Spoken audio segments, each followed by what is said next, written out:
What's going on, Doc? So I want to walk you through our marketing math calculator so you can make the best decisions about your marketing dollars and how you should be thinking about this from the business perspective. Because I think that a lot of times when we don't truly understand the numbers and what's happening, we can't make the best decisions possible about how to get results in the practice. So we'll dive right in and we'll show you exactly what this looks like. I want to go through what this looks like from a practice. So I actually went back and pulled numbers and data from my practice. And so in my practice, we did 90-day care recommendations typically to start. And when I went through the numbers, we on average, a care plan was about 30 visits for the first 90 days. After that, we would convert into wellness-based care. We were charging about $63 per visit. That's what it averaged out to between wellness care, active care, and everything. So $63, our profit margin was 45%. Okay. But the biggest number that you are probably going to have to go into your EHR and actually look up is your patient visit average. And so when we say patient visit average, for those of you guys who don't know, this means if a patient starts care in your practice, how many times on average are they actually going to come in as a patient? So when I went through and pulled that number, it was 72, right? Conversion rate. I know there's a lot of different conversion rates people talk about, but for me, that was, did somebody start care in my office or not, right? Did they start the care recommendation or not? We converted at 84%. Right. And in an average month, we were spending about $6,000 on ad spend. Now, this can go up, this can go down, but you will see what happens. The math, there's a point where, the math is just the math. And so we've got to be able to look at that and figure out what that number is to help us reach our goals. And so, if your goal is to put 50 new patients in, just understand you're going to have to spend more in order to do that.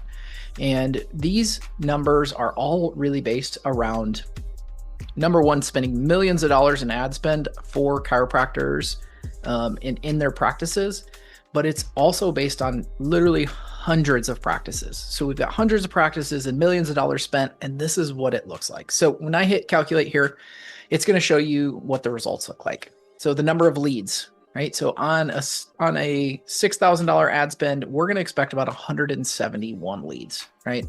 Obviously, this may go up, this may go down depending on the practice, but from that, we should see about 86 scheduled appointments, right? Now, I know what you're thinking, the number of scheduled appointments versus the number of patients that actually show. There are things that we can do to tweak this number, but if we want to keep this open and as broad as possible, this is what we should expect. We should expect about half of those to actually show for their appointments, so 43 new patients. From there, we're going to look at the number of converted patients. Now, when I say converted, again, this is patients converted to a care recommendation, to a care plan, right? And that's 37.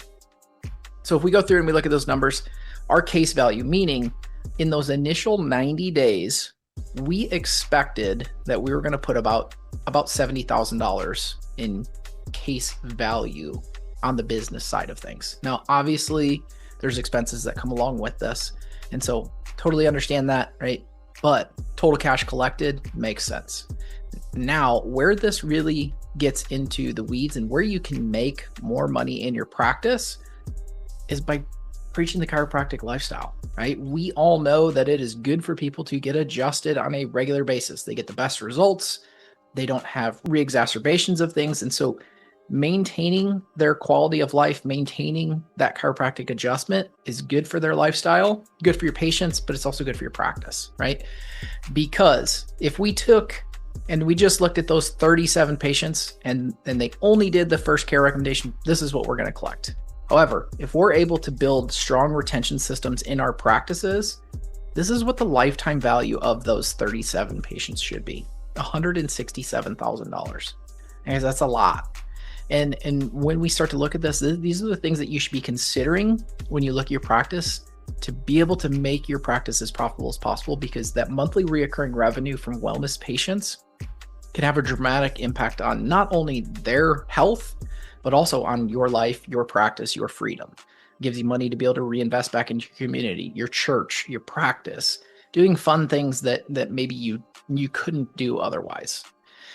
Right. And the last number that it gives you is your return on ad spend, meaning what does it cost me to actually get a patient to come into my office and start care? And that's one of the numbers that's most important, because as we looked at those numbers before and we said, hey, we've got, let me pull up a calculator here. We've got an average of 30 visits or 30 visits in that care plan times $63 a visit. That's $1,890 for the care plan, that initial care plan. Now, here's the thing. If we're at $1,890 and we said we were at a 45% profit margin, that's $850 in profit for that care plan. Now, if I subtract out that $162.16, that gets us to $688 in profit from each patient that walks through the doors. Times that by 37, that's $25,468 in profit.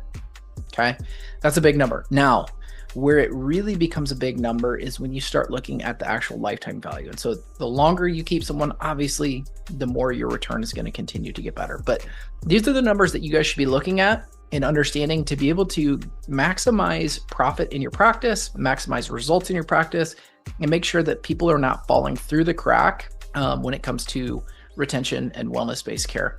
So if you guys have questions about this, go ahead and click the book a call button and we can sit down and work you through the math of your practice to help you realize where some of the holes in your bucket may be.